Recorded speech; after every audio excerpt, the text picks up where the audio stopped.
2019년 2월 14일, 제 18번째 생일날이었습니다. 그날 저는 울지 않았어요. 책상 위에 놓인 흰 봉투 하나가 제 인생을 완전히 바꿔놓을 줄은 그때 몰랐습니다. 그 봉투 안에는 단 한 장의 종이가 들어 있었어요. 보호 종료 안내. 귀하는 2019년 2월 28일부로 아동복지시설 보호가 종료됩니다. 날짜 도장이 찍혀 있었고 담당자 서명이 있었습니다. 규정입니다. 단 그 세 글자가 제 미래를 요약하고 있었죠. 생일 케이크는 없었습니다. 원래 없었으니까 그게 당연했어요. 다만 선생님 한 분이 제 방문을 두드리며 말씀하셨죠. 생일 축하해. 이제 곧 어른이네. 어른. 그 단어가 참 무겁게 느껴졌습니다. 저는 그 흰 봉투를 들고 한참을 멍하니 앉아 있었어요. 창밖으로 2월의 차가운 바람이 불어왔습니다. 아직 겨울이 채 끝나지 않은 날씨였죠. 봉투를 뜯었을 때 손이 떨렸던 게 기억납니다. 별로 놀랄 일도 아니었어요. 18이 되면 나가야 한다는 걸 저도 알고 있었으니까요. 다른 형들, 언니들도 다 그렇게 나갔으니까요. 그런데 막상 제 차례가 되니까 가슴 한쪽이 텅 비는 것 같았습니다. 통지서를 펼쳤습니다. 귀하는 2019년 2월 28일부로 아동복지시설 보호가 종료됩니다. 귀하. 저를 귀하라고 부르는 게 참 낯설었어요. 시설에선 늘 이름으로 불렀거든요.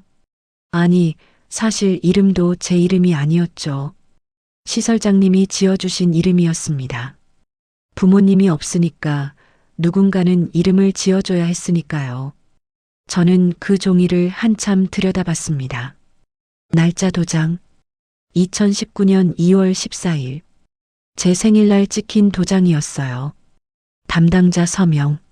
선생님의 서명이 흘려 쓴 글씨체로 적혀 있었습니다. 규정입니다. 그 세 글자가 참 차갑게 느껴졌어요. 규정이니까 어쩔 수 없다는 거겠죠. 저는 그 종이를 조심스럽게 접었습니다. 그리고 책상 서랍 깊숙한 곳에 넣었어요. 마치 없었던 일처럼 만들고 싶었던 것 같습니다. 하지만 그게 가능할 리 없었죠. 그날 밤 잠이 오지 않았습니다. 천장을 바라보며 생각했어요. 2주 후면 저는 여기를 나가야 한다. 가방 하나 들고 갈 곳도 없이. 무서웠습니다. 솔직히 무서웠어요. 하지만 누구에게도 말할 수 없었죠. 다들 똑같이 겪는 일이니까요. 저만 특별히 무서워할 이유가 없었으니까요. 다음 날부터 저는 짐을 쌌습니다. 천천히 조금씩. 옷가지 몇 벌, 낡은 가방, 책 2-3권, 그리고 작은 금속 목걸이 하나. 그 목걸이는 제가 시설에 왔을 때부터 가지고 있던 거였어요. 누가 준 건지, 왜 있는 건지 아무도 몰랐습니다. 시설 선생님도 모르셨어요. 넣을 때부터 이미 있었어. 아마 부모님이 남기고 간 거겠지. 부모님. 저는 부모님 얼굴을 본 적이 없습니다. 기억도 없어요. 그저 이 금속 목걸이만이 유일한 흔적이었죠. 저는 그걸 한 번도 버리지 않았습니다. 버릴 수가 없었어요. 이게 제가 가진 전부였으니까요. 2월 28일까지 2주. 그 2주가 참 빨리 지나갔습니다. 매일 아침 일어나서 생각했어요. 이제 며칠 남았구나. 이제 고지구나. 친구들이 물었습니다. 너 나가면 어디가? 저는 웃으며 대답했어요. 아직 생각 중이야. 거짓말이었습니다. 생각할 것도 없었어요. 갈 곳이 없었으니까요. 2월 28일 오전 10시. 드디어 그날이 왔습니다. 아침 일찍 일어나서 마지막으로 이 방을 정리했어요. 10년 넘게 살았던 방이었습니다. 좁았지만 제게는 집이었어요. 창문 너머로 보이던 작은 나무, 삐걱거리던 침대, 낡은 책상, 모두 익숙했죠. 이제 다시는 볼 수 없을 풍경이었습니다. 가방을 메고 문을 나섰을 때 복도가 참 길어 보였어요. 한 걸음 한 걸음 걸을 때마다 발이 무거웠습니다. 현관에 다른 아이들이 모여 있었어요. 형, 잘 지내. 연락해. 힘내. 짧은 인사들이었습니다. 다들 뭐라 말해야 할지 모르는 것 같았어요. 저도 마찬가지였고요. 그래, 너희도 건강해라. 그렇게 대답하는 게 고작이었습니다. 시설 정문 앞에 섰습니다. 선생님 한 분이 저를 배웅하러 나오셨어요. 자립지원금은 다음 달 15일에 입금될 거야. 주민센터 가서 신청하는 거 잊지 마. 기한 놓치면 못 받아. 네, 네 하고 고개를 끄덕였습니다. 그러자 선생님이 잠깐 망설이시더니 말씀하셨죠. 힘들면 연락해. 우리가 할 수 있는 건 없지만 그래도 그 말에 가슴이 뭉클했습니다. 할 수 있는 게 없다는 걸 알면서도 그렇게 말씀해 주시는 게 참 고마웠어요. 저는 웃으며 대답했습니다. 괜찮아요. 저 이제 어른이니까요. 어른. 그 단어를 입 밖으로 내뱉는 순간 왠지 모를 두려움이 밀려왔어요. 하지만 저는 계속 웃었습니다. 그리고 돌아섰죠. 가방 하나 메고 통장 잔고 47만 원 가지고 갈 곳도 없이 그렇게 저는 시설을 나섰습니다. 정문을 나서는 순간 바람이 얼굴을 때렸어요. 2월의 바람은 여전히 차갑고 날카로웠습니다. 저는 한참을 그 자리에 서 있었어요. 어디로 가야 할까? 무엇을 해야 할까? 막막했습니다. 그냥 막막했어요. 버스 정류장으로 걸어갔습니다. 발걸음이 무거웠어요. 뒤돌아보고 싶었지만 참았습니다. 돌아본다고 해서 달라질 건 없었으니까요. 버스에 올랐습니다. 차창 밖으로 시설이 점점 멀어졌어요. 10년 넘게 살았던 곳이 작아지고 작아지다가 결국 보이지 않게 되었습니다. 그제야 눈물이 날 것 같았어요. 하지만 참았습니다. 울면 안 될 것 같았어요. 어른이니까. 이제 어른이니까요. 버스 안에서 핸드폰을 꺼냈습니다. 인터넷에 보호 종료 아동 자립 지원이라고 검색했어요. 여러 정보가 나왔습니다. 자립 지원금, 월세 지원, 취업 지원. 하지만 다 복잡했어요. 신청 기한이 있고 서류가 필요하고 조건이 있었습니다. 머리가 아팠습니다. 일단 오늘 저녁 잘 곳부터 구해야 했어요. 고시원 월세라고 검색했습니다. 28만 원. 제 통장 잔고의 절반이 넘는 금액이었죠. 하지만 선택의 여지가 없었습니다. 가장 싼 곳으로 가야 했어요. 그날 오후 저는 한 고시원에 들어갔습니다. 복도는 좁고 어두웠어요. 곰팡이 냄새가 났습니다. 방문을 열었을 때 한숨이 나왔어요. 1평도 안 되는 공간, 작은 책상 하나, 좁은 침대 하나, 창문도 제대로 없었습니다. 하지만 이게 제가 갈 수 있는 유일한 곳이었어요. 계약금은 28만 원입니다. 주인 아주머니가 말했습니다. 다음 달 월세도 미리 내셔야 해요. 56만 원.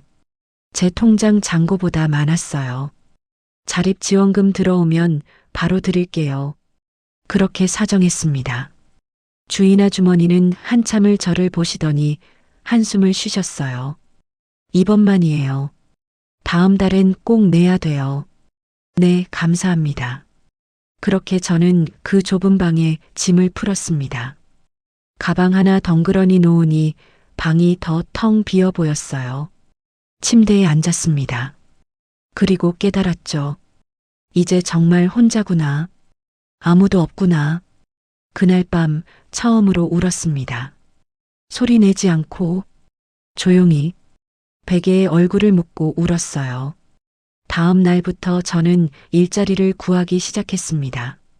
편의점, 카페, 음식점, 이력서를 돌렸어요. 하지만 쉽지 않았습니다. 경력이 없네요. 아, 미성년자는 안 돼요. 보호자 동의서 있어요? 보호자. 그 단어가 계속 저를 막았습니다. 보호자 없습니다. 그렇게 대답하면 다들 난처한 표정을 지었어요. 일주일쯤 지났을 때 한 편의점에서 연락이 왔습니다. 야간 알바 가능해요? 네, 가능합니다. 시급 8,350원인데 괜찮아요? 네, 괜찮습니다. 저는 바로 대답했어요. 그렇게 첫 직장을 구했습니다. 야간 알바. 밤 10시부터 아침 6시까지. 하루 8시간, 주 5일. 계산해보니 딱 맞았어요. 월급이 130만 원 정도 나왔고 고시원 월세가 28만 원이었으니까요. 식비, 교통비, 통신비를 빼면 빠듯했지만 살 수는 있었습니다. 아프면 안 됐지만요.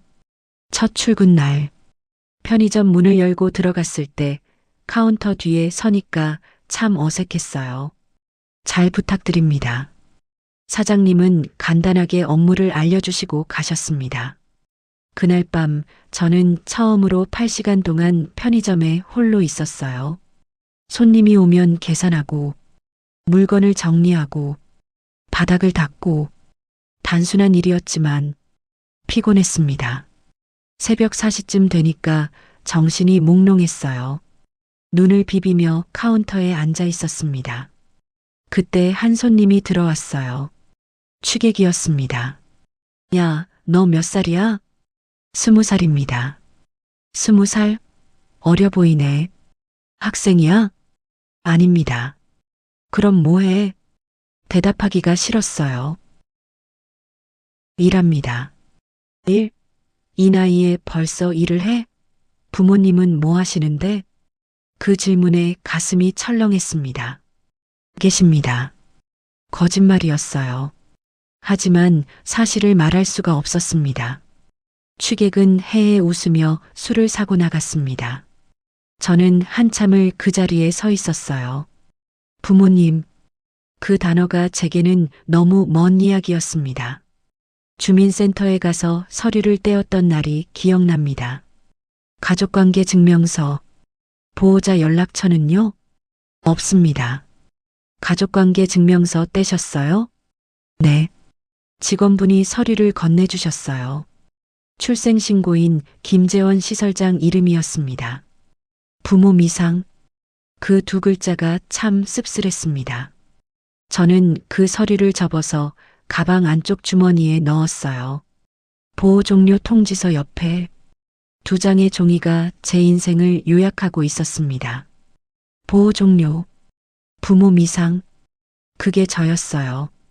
매일 밤 편의점에서 일했습니다. 카운터 너머로 사람들을 봤어요. 가족들이 웃으며 과자를 고르고, 연인들이 손을 잡고 들어오고, 아이들이 엄마 손을 붙잡고 아이스크림을 사가고, 그런 모습을 보면 마음 한쪽이 시렸습니다. 부럽지 않다고 하면 거짓말이겠죠. 어느 날 한 가족이 들어왔어요.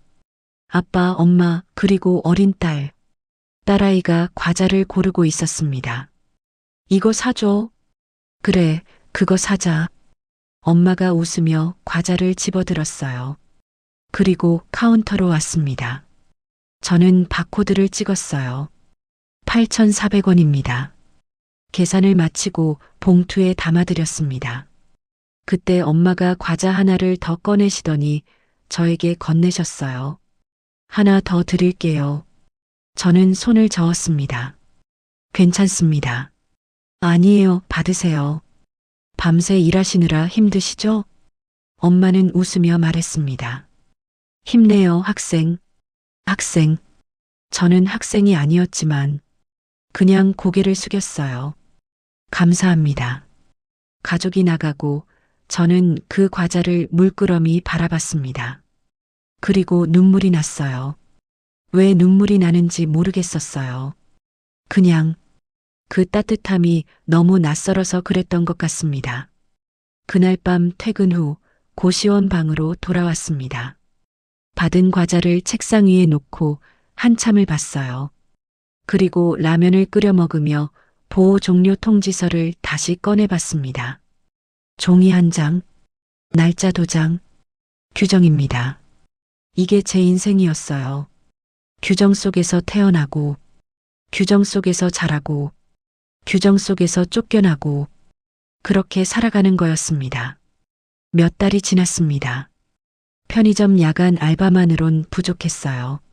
자립 지원금이 들어왔지만 그것도 한순간이었습니다. 그래서 낮에는 배달 일을 시작했어요. 오토바이 면허를 따고 배달 대행 앱에 등록했습니다. 오전 11시부터 오후 6시까지 배달, 저녁에 잠깐 쉬고, 밤 10시부터 새벽 6시까지 편의점. 하루 평균 수면 시간은 4시간 정도였어요. 힘들었습니다. 정말 힘들었어요. 하지만 멈출 수 없었습니다. 멈추면 월세를 낼 수 없었으니까요. 배달하면서 서울 곳곳을 다녔습니다. 강남, 강북, 종로, 마포. 저는 서울에서 태어났지만 서울을 이렇게 많이 돌아다녀 본 적이 없었어요. 시설에선 나갈 일이 거의 없었으니까요.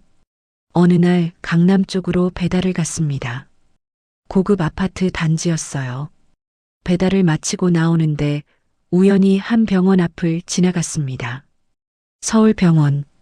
그 간판을 보는 순간 뭔가 이상한 느낌이 들었어요. 어디선가 본 것 같은데. 어디였더라? 저는 오토바이를 멈췄습니다. 그리고 한참을 그 병원 간판을 올려다봤어요. 서울병원. 분명히 본 적이 있는 이름인데 갑자기 기억났습니다. 보호 종료 통지서. 그 통지서 하단에 작은 글씨로 적혀 있던 게 출생 기록 보관처 서울병원. 그거였어요. 저는 가슴이 두근거렸습니다. 여기가 제가 태어난 병원인가? 핸드폰을 꺼내려다 멈췄어요. 뭘 검색해야 할지 몰랐습니다. 그리고 사실 알고 싶지 않았던 것 같아요. 알아봐야 달라질 게 없었으니까요. 저는 다시 오토바이를 몰았습니다. 그냥 지나쳐 가려고 했어요. 하지만 그날 밤 계속 그 병원이 머릿속에 맴돌았습니다. 서울병원. 왜 그 병원 이름이 통지서에 적혀 있었을까? 제가 정말 거기서 태어난 걸까? 그렇다면 부모님은? 생각이 꼬리를 물고 이어졌어요. 하지만 답은 없었습니다. 다음 날 저는 시설에 전화를 걸었습니다. 선생님, 저예요. 잘 지내? 네, 잘 지내요. 그런데 혹시 제가 태어난 병원 아세요? 전화 너머로 잠깐 침묵이 흘렀어요. 왜 갑자기 그걸 물어? 그냥 궁금해서요. 기록에 서울병원이라고 되어 있긴 한데 정확한 건 모르겠어. 강남에 있는 병원 맞아요? 응, 맞아. 근데 왜? 아니에요, 그냥요. 저는 대답하고 전화를 끊으려다가 선생님이 말씀하셨어요. 너 원래 여기로 오는 애가 아닌데. 네? 아니, 그냥 옛날 얘기야. 무슨 뜻이에요? 너 올 때 좀 이상했거든. 보통은 병원에서 바로 오거나 경찰을 통해서 오는데 너는 다른 루트로 왔어. 다른 루트요? 응. 자세한 건 나도 잘 모르겠어. 근데 시설장님이 그러시더라고. 이 애는 원래 여기 올 애가 아닌 것 같다고. 가슴이 쿵쿵거렸습니다. 그게 무슨 뜻이에요? 몰라. 나도 자세히는 그냥 그런 얘기를 들었다는 거야. 너무 신경 쓰지 마. 네. 전화를 끊고 나서 저는 한참을 멍하니 앉아 있었어요. 원래 여기 올 애가 아니다. 그 말이 무슨 뜻일까요? 그날 밤 저는 가방 안쪽 주머니를 뒤졌습니다. 보호 종료 통지서, 가족관계 증명서, 그리고 낡은 금속 목걸이. 그 목걸이를 손에 들고 한참을 들여다봤어요. 작은 금속 고리에 무언가 각인되어 있는 것 같았지만 너무 달아서 잘 보이지 않았습니다. 저는 그 목걸이를 시설에 올 때부터 가지고 있었어요. 누가 준 건지, 왜 있는 건지 아무도 몰랐습니다. 시설 선생님도 모르셨죠. 넣을 때부터 이미 있었어. 아마 부모님이 남기고 간 거겠지. 부모님, 이 목걸이가 정말 부모님이 남기신 거라면 왜 저를 버리면서 이런 걸 남기셨을까요? 이해할 수 없었습니다. 저는 목걸이를 다시 가방에 넣었어요. 그리고 침대에 누웠습니다. 잠이 오지 않았어요. 머릿속이 복잡했습니다. 서울병원.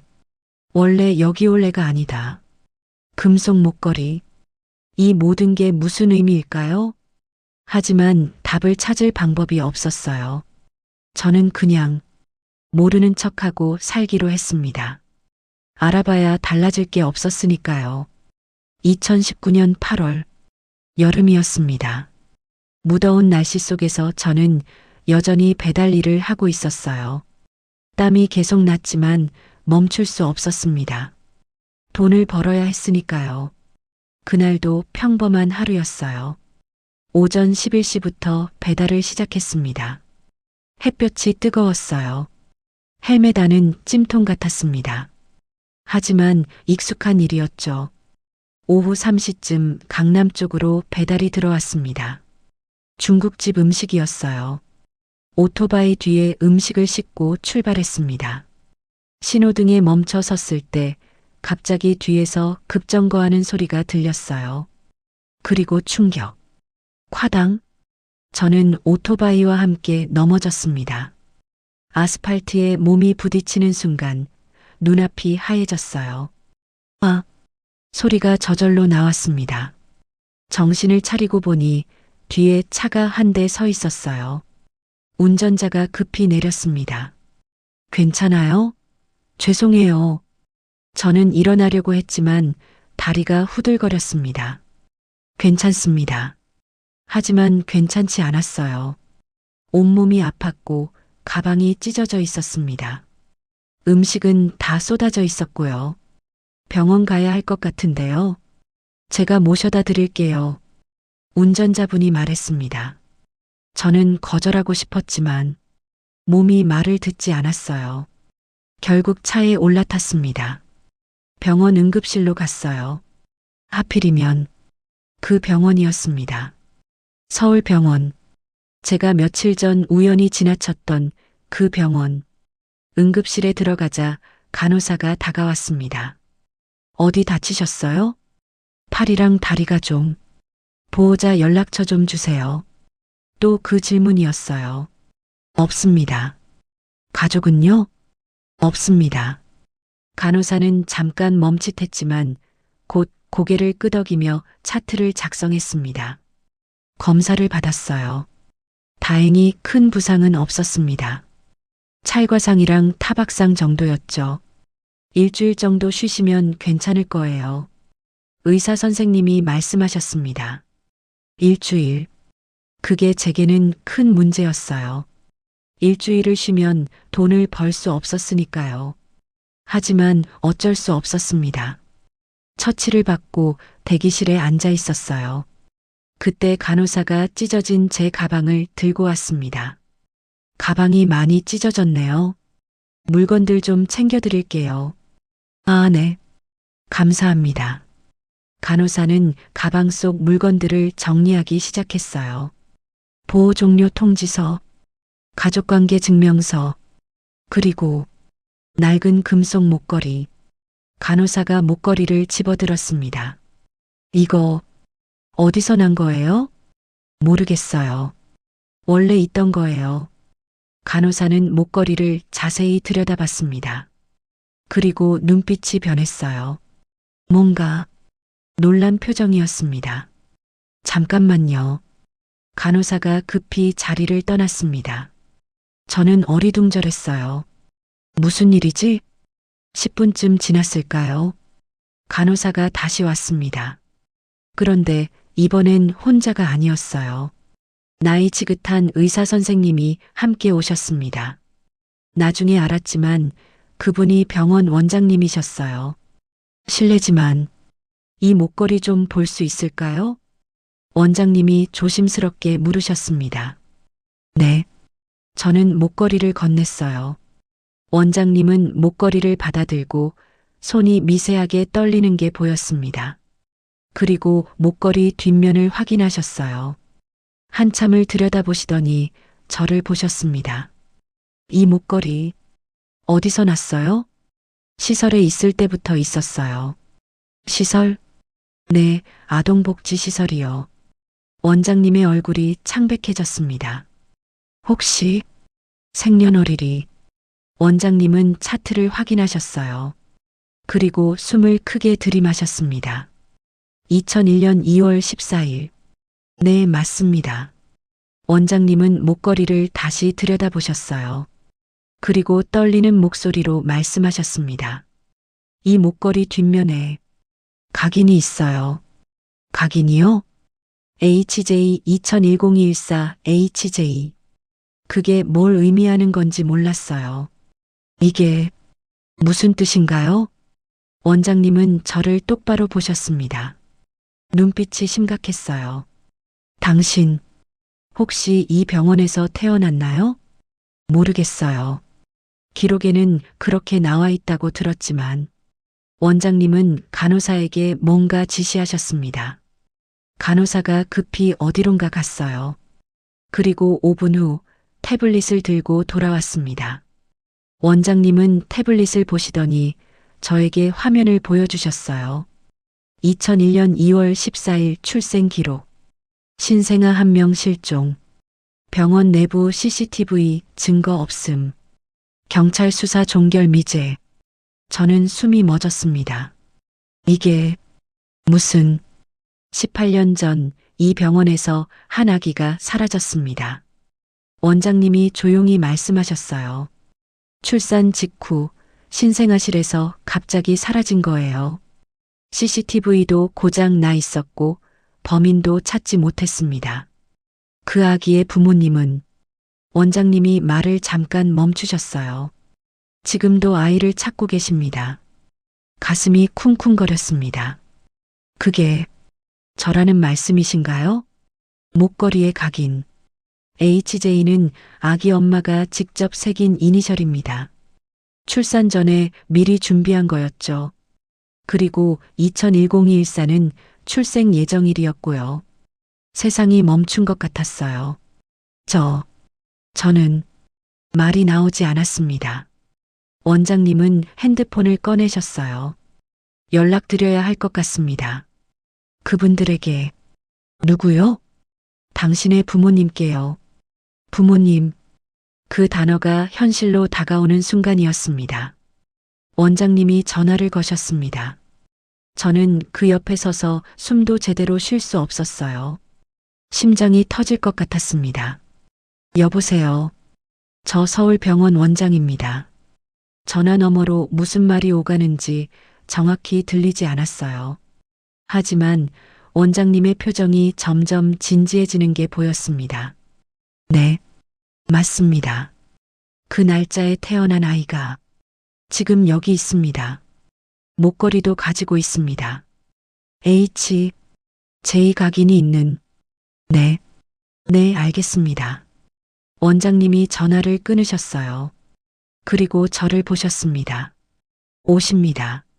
30분 안에 도착하신대요. 30분. 그 시간이 참 길게 느껴졌습니다. 저는 대기실 의자에 앉아 있었어요. 손이 계속 떨렸습니다. 이게 진짜일까? 제 부모님이 정말 있는 걸까? 그동안 저를 찾고 있었던 걸까? 믿기지 않았어요. 18년 동안 저는 혼자였습니다. 부모님 얼굴도 모르고 이름도 모르고 존재하는지조차 몰랐어요. 그런데 갑자기 부모님이 있다고? 머리가 복잡했습니다. 간호사가 물을 한 잔 가져다 주셨어요. 긴장하시죠? 괜찮아요. 천천히 마시세요. 감사합니다. 물을 마시는데 손이 떨려서 물이 쏟아질 뻔했습니다. 시간이 흘렀어요. 10분, 20분, 25분, 그리고 드디어 응급실 문이 열렸습니다. 한 남자와 여자가 급히 들어왔어요. 나이는 50대 중반쯤 되어 보였습니다. 정장을 입은 남자, 단정한 옷차림의 여자, 그분들이 원장님을 보자마자 물었습니다. 어디 있습니까? 저기 앉아 계십니다. 원장님이 저를 가리켰어요. 그 순간 여자분의 눈에서 눈물이 흘러내렸습니다. 남자분은 손을 떨고 계셨고요. 저는 일어났습니다. 다리가 후들거렸지만 일어나야 할 것 같았어요. 그분들이 천천히 저에게 다가왔습니다. 5m, 3m, 1m, 그리고 멈췄어요. 여자분이 저를 보며 말했습니다. 닮았어요. 남자분도 고개를 끄덕이셨습니다. 응, 눈이 똑같아. 저는 뭐라 말해야 할지 몰랐습니다. 그냥 서 있을 수밖에 없었어요. 원장님이 목걸이를 여자분께 건넸습니다. 이게 그 목걸이 맞으신가요? 여자분은 목걸이를 받아들고 울음을 터뜨렸습니다. 맞아요. 제가 직접 새긴 거예요. 남자분이 여자분을 부축했어요. 그리고 저를 보셨습니다. 눈빛이 참 복잡했습니다. 미안함, 그리움, 안도감, 슬픔, 여러 감정이 섞여 있는 것 같았어요. 앉으시죠. 원장님이 상담실로 안내했습니다. 4명이 상담실에 앉았어요. 저, 원장님, 그리고 그 2분. 침묵이 흘렀습니다. 긴 침묵이었어요. 남자분이 먼저 입을 여셨습니다. 18년 전 우리는 아이를 잃었습니다. 목소리가 낮고 무거웠어요. 2001년 2월 14일 이 병원에서 당신이 태어났어요. 건강한 아이였죠. 우리는 정말 행복했습니다. 여자분이 손수건으로 눈물을 닦으며 말을 이었어요. 출산 직후 저는 정신을 잃었어요. 힘든 출산이었거든요. 그리고 깨어났을 땐 여자분의 목소리가 떨렸습니다. 아기가 없었어요. 신생아실에서 사라진 거예요. CCTV는 고장났고 직원들은 아무도 모른다고 했어요. 경찰이 수사했지만 결국 미제로 남았죠. 남자분이 주먹을 쥐셨어요. 우리는 포기하지 않았습니다. 돈을 쓰고 사람을 풀고 모든 방법을 동원했어요. 하지만 찾을 수 없었습니다. 제 가슴이 먹먹했습니다. 그럼 저는 어떻게? 원장님이 설명해 주셨어요. 기록을 보니 병원 내부 범행으로 추정됩니다. 당시 병원 직원 중 한 명이 조직적인 불법 입양 브로커와 연루되어 있었던 것 같아요. 아기를 빼돌려서 다른 곳으로 보낸 거죠. 그리고 아마 그 과정에서 시설로 가게 된 것 같습니다. 저는 숨이 막혔습니다. 그럼 제 인생은 말을 잇지 못했어요. 남자분이 조용히 말씀하셨습니다. 우리는 당신을 버린 적이 없습니다. 그 말에 가슴이 철렁했어요. 우리는 18년 동안 단 하루도 당신을 포기한 적이 없어요. 여자분이 가방에서 서류 뭉치를 꺼냈습니다. 이게 그 증거입니다. 서류를 펼쳤어요. 그 안에는 수십 장의 문서가 있었습니다. 병원 요청서, 경찰 수사 의뢰서, 사설 탐정 계약서, 그리고 전국 모든 산부인과에 보낸 협조 요청서. 우리는 돈으로 찾지 않았습니다. 남자분이 말씀하셨어요. 광고도 내지 않았어요. 왜냐하면 혹시라도 당신이 어디선가 평범하게 살고 있을까봐 그 삶을 방해하고 싶지 않았거든요. 여자분이 눈물을 흘리며 말했습니다. 대신 우리는 조용히 계속 기록을 찾았어요. 출생 기록이 남아있는 모든 병원에 연락했죠. 이 날짜에 태어난 아이가 있으면 혹시 모르니까 연락해달라고. 18년 동안 단 한 번도 멈추지 않고 저는 울컥했습니다. 눈물이 났어요. 18년. 18년 동안 저를 찾고 있었다는 게 믿기지 않았습니다. 저는 그동안 혼자라고 생각했어요. 아무도 저를 원하지 않는다고 생각했죠. 하지만 그게 아니었습니다. 저를 찾는 사람이 있었어요. 18년 동안 멈추지 않고 남자분이 일어나셨습니다. 그리고 저에게 다가왔어요. 하지만 달려오지 않으셨어요. 껴안지도 않으셨어요. 미안하다고 말하지도 않으셨어요. 그냥 제 앞에 서서 똑바로 저를 보셨습니다. 그리고 한 문장만 말씀하셨어요. 나는 너를 잃어버린 적이 없다. 찾지 못했을 뿐이다. 그 말에 저는 무너졌습니다. 눈물이 멈추지 않았어요. 18년 동안 참았던 모든 것들이 한꺼번에 쏟아져 나왔습니다. 외로움, 두려움, 포기, 그리고 그 모든 걸 혼자 견뎌야 했던 시간들. 저는 울었습니다. 소리내어 울었어요. 여자분이 다가와 저를 껴안아 주셨습니다. 괜찮아. 이제 괜찮아. 하지만 괜찮지 않았어요. 아직 믿기지 않았으니까요. 이게 꿈인 것 같았습니다. 한참을 울고 나서 저는 물었어요. 그럼 제 진짜 이름은 뭐예요? 여자분이 목걸이를 들어 보이셨습니다. HJ. 이게 내 이니셜이야. 현준이. 우리가 지어준 이름이었어. 현준. 그게 제 이름이었습니다. 18년 만에 처음 들어보는 제 진짜 이름. 남자분이 명함을 꺼내셨어요. 태산그룹 회장. 저는 그 명함을 보고 멍했습니다. 태산그룹. 한국에서 손꼽히는 대기업이었어요. 뉴스에서 본 적이 있었습니다. 우리는 당신이 편하게 결정하길 바랍니다. 남자분이 말씀하셨어요. 우리를 부모로 받아들이든 아니든 그건 당신의 선택이에요. 다만 우리는 여자분이 눈물을 닦으며 말씀하셨어요. 18년 동안 못다한 사랑을 이제라도 주고 싶어요. 저는 대답할 수 없었습니다. 머리가 복잡했어요. 기쁜지 슬픈지 화가 나는지 감사한지 모든 감정이 뒤섞여 있었습니다. 생각할 시간을 주세요. 그렇게 말하는 게 고작이었어요. 물론이죠. 천천히 생각하세요. 남자분이 고개를 끄덕이셨습니다. 우리는 기다릴 수 있어요. 18년을 기다렸는데 조금 더 기다리는 건 아무것도 아니니까요. 그날 저는 병원에서 나왔습니다. 세상이 달라 보였어요. 같은 하늘, 같은 거리인데 모든 게 다르게 느껴졌습니다. 저는 부모님이 생긴 거예요. 18년 만에. 그날 밤 저는 고시원 방에 돌아왔습니다. 좁은 방, 삐걱거리는 침대, 낡은 책상, 모든 게 그대로였어요. 하지만 저는 달라져 있었습니다. 명함을 꺼내봤어요. 태산그룹 회장, 전화번호가 적혀 있었습니다. 전화하면 뭐라고 말해야 할까요? 며칠이 지났습니다.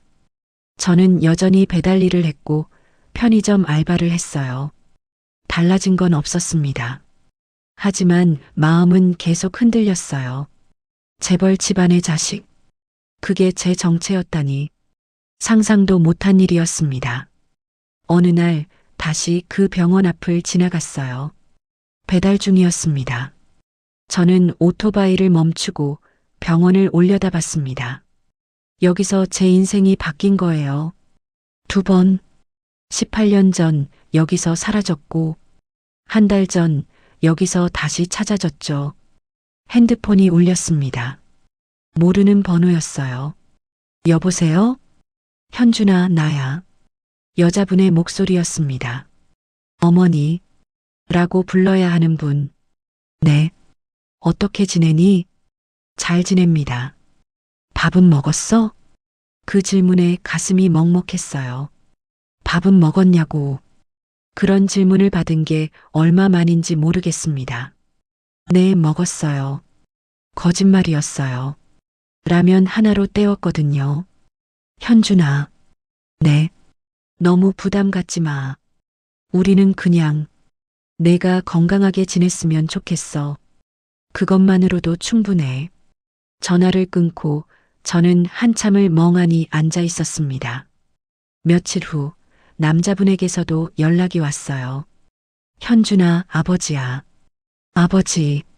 그 호칭이 아직 낯설었습니다. 네. 바쁘지? 아니요, 괜찮습니다. 시간 되면 같이 밥 먹을 수 있을까? 저는 망설였어요.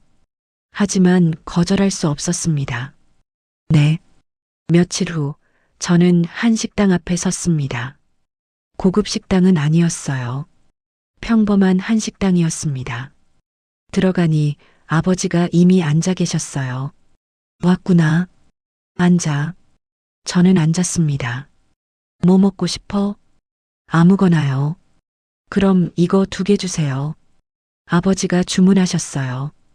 음식이 나올 때까지 침묵이 흘렀습니다. 아버지가 먼저 말씀하셨어요. 현준아. 네. 미안하다는 말은 하지 않으려고 해. 그 말로는 부족하니까.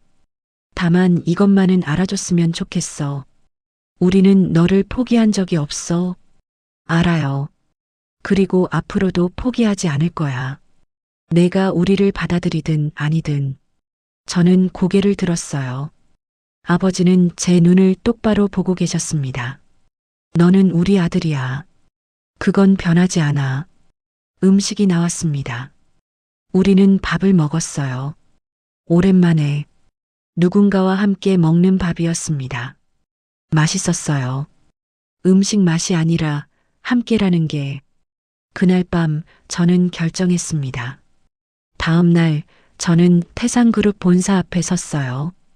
높은 건물, 유리로 된 외벽. 여기가 제 아버지가 일하는 곳이구나. 엘리베이터를 탔습니다. 최상층 버튼을 눌렀어요. 올라가는 동안 심장이 뛰었습니다. 문이 열렸어요. 복도 끝에 회장실이 있었습니다. 노크했습니다. 들어와. 문을 열고 들어갔어요. 아버지와 어머니가 함께 계셨습니다. 현준아, 앉아. 저는 앉았습니다. 그리고 말했어요. 결정했습니다. 2분의 눈빛이 긴장했어요. 저는 한 박자 쉬었습니다. 집으로 가고 싶습니다. 어머니가 울음을 터뜨렸어요. 아버지는 눈을 감으셨습니다. 하지만 저는 말을 이었습니다. 조건이 하나 있습니다. 뭐든지 들어줄게. 아버지가 말씀하셨어요. 저는 가방에서 보호 종료 통지서를 꺼냈습니다. 저처럼 서류 한 장으로 쫓겨나는 아이는 없게 해주세요. 2분은 통지서를 보셨어요. 그리고 고개를 끄덕이셨습니다. 약속할게. 아버지가 말씀하셨어요. 우리가 할 수 있는 모든 방법으로 그런 아이들을 돕겠어. 어머니도 고개를 끄덕이셨어요. 우리도 18년 동안 너를 잃어버린 부모였어. 그 고통을 아니까. 혼자가 되는 게 얼마나 무서운지 아니까. 그런 아이들이 없도록 하자. 저는 눈물이 났습니다. 이번엔 슬픔이 아니라 안도의 눈물이었어요. 제가 겪은 외로움이 헛되지 않을 거라는 생각이 들었습니다. 감사합니다. 제가 말했어요. 아니야. 아버지가 말씀하셨어요. 우리가 감사해야지. 돌아와줘서. 어머니가 일어나 저를 껴안았습니다. 이번엔 거부하지 않았어요. 그냥 안겨 있었습니다. 따뜻했어요. 18년 만에 느껴보는 엄마의 품. 2019년 9월. 저는 새로운 삶을 시작했습니다. 하지만 재벌집으로 바로 들어가지는 않았어요. 아직 준비가 안 됐다고 했더니 부모님은 이해해 주셨습니다. 천천히 해. 우리는 기다릴 수 있어. 대신 부모님은 제게 작은 원룸을 구해주셨어요. 고시원보다는 넓고 햇볕이 드는 곳이었습니다. 여기서 천천히 적응해. 그리고 준비되면 그때 집으로 와. 저는 고맙다고 말했어요. 성도 바로 바꾸지 않았습니다. 법적으로는 가족이 됐지만 아직 그 성을 쓸 자격이 없는 것 같았어요. 18년 동안 다른 이름으로 살았으니까요. 부모님은 그것도 이해해 주셨습니다. 괜찮아. 내가 원할 때 바꾸면 돼. 저는 여전히 배달 일을 했어요. 편의점 알바도 계속했고요. 일 그만두고 공부해도 돼. 아버지가 말씀하셨지만 저는 거절했습니다. 아직은 제 힘으로 살고 싶어요. 부모님은 아무 말씀도 하지 않으셨어요. 다만 가끔 밥을 같이 먹자고 연락하셨죠. 그렇게 조금씩 천천히 가족이 되어 갔습니다. 2020년 초 부모님은 약속을 지키셨어요. 조용히 재단을 하나 설립하셨습니다. 보호종료 아동 자립 지원 재단. 재단 이름은 공개되지 않았어요. 광고도 없었고 언론 보도도 없었습니다. 다만 한 가지, 전국의 모든 아동복지시설에 협조 요청서가 갔습니다. 보호종료 통지서를 받은 아이가 있으면 저희에게 연락해 주세요. 그리고 그 아이들에게 자동으로 연락이 갔어요.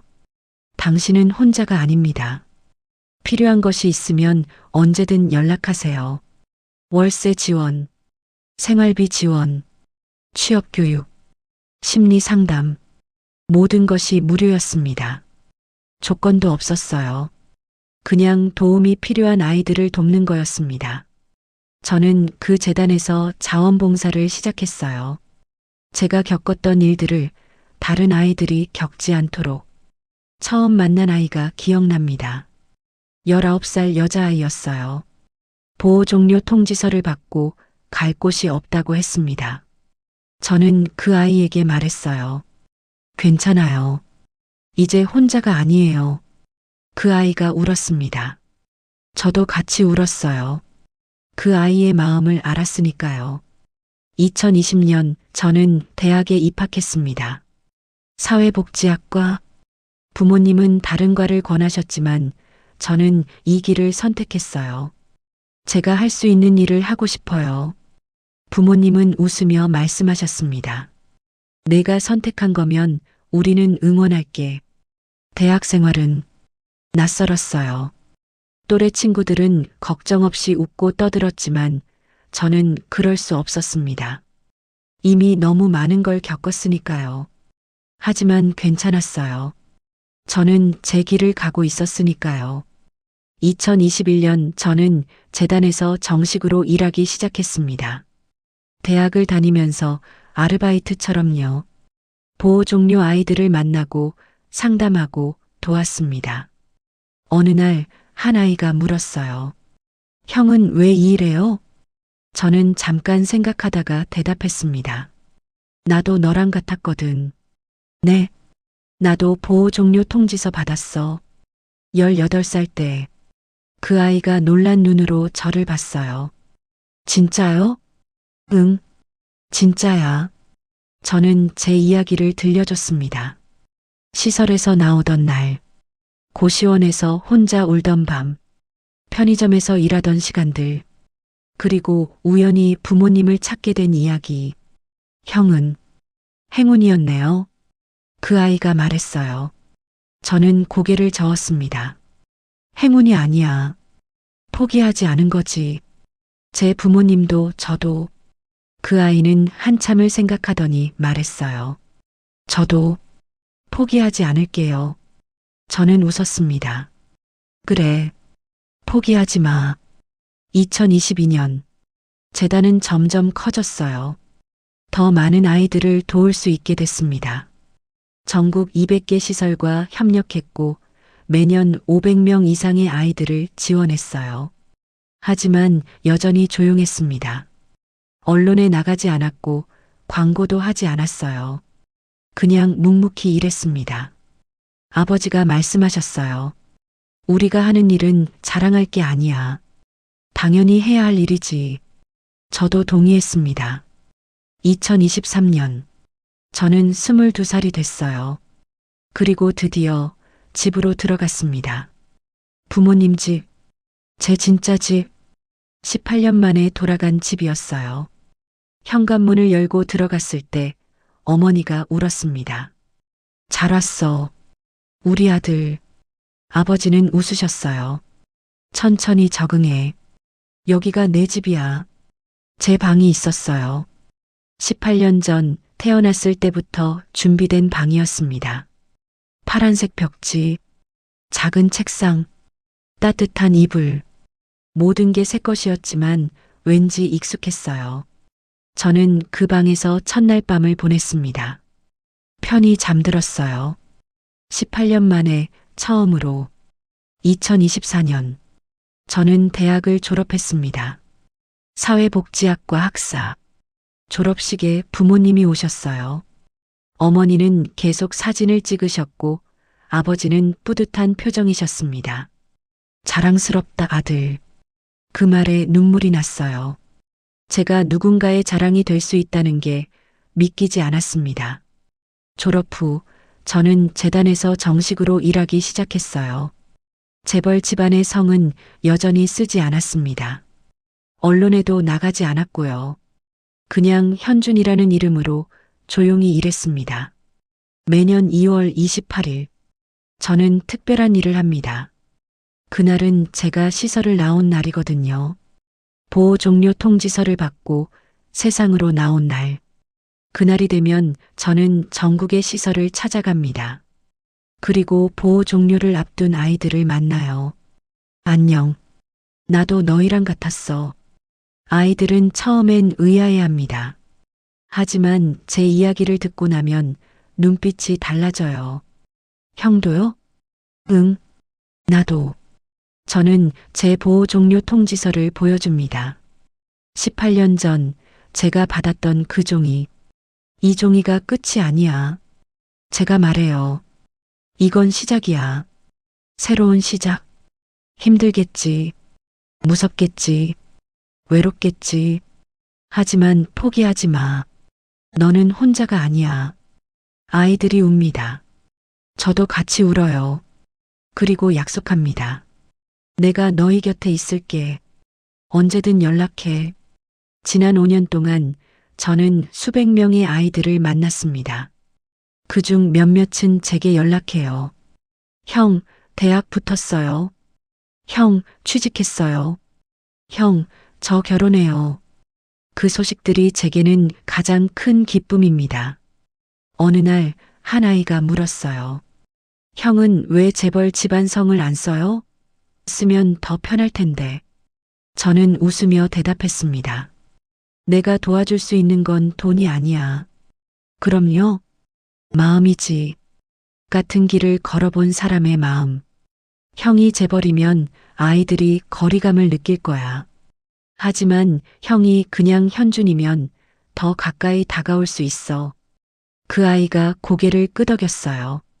멋있어요, 형. 저는 웃었습니다. 멋있는 게 아니에요. 그냥 제가 할 수 있는 일을 하는 거죠. 부모님은 제 선택을 존중해 주셨어요. 내가 원하는 길을 가렴. 우리는 언제나 내 편이야. 그 말이 제게는 가장 큰 힘이 되었습니다. 2025년.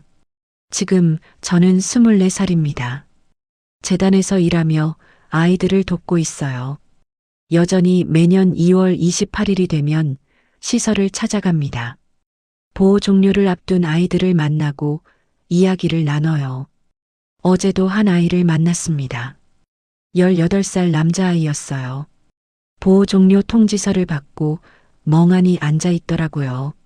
저는 그 아이 옆에 앉았습니다. 뭐 보고 있어? 통지서요. 나도 그거 받았었어. 아이가 저를 봤어요. 형도요? 응. 6년 전에. 저는 제 통지서를 보여줬습니다.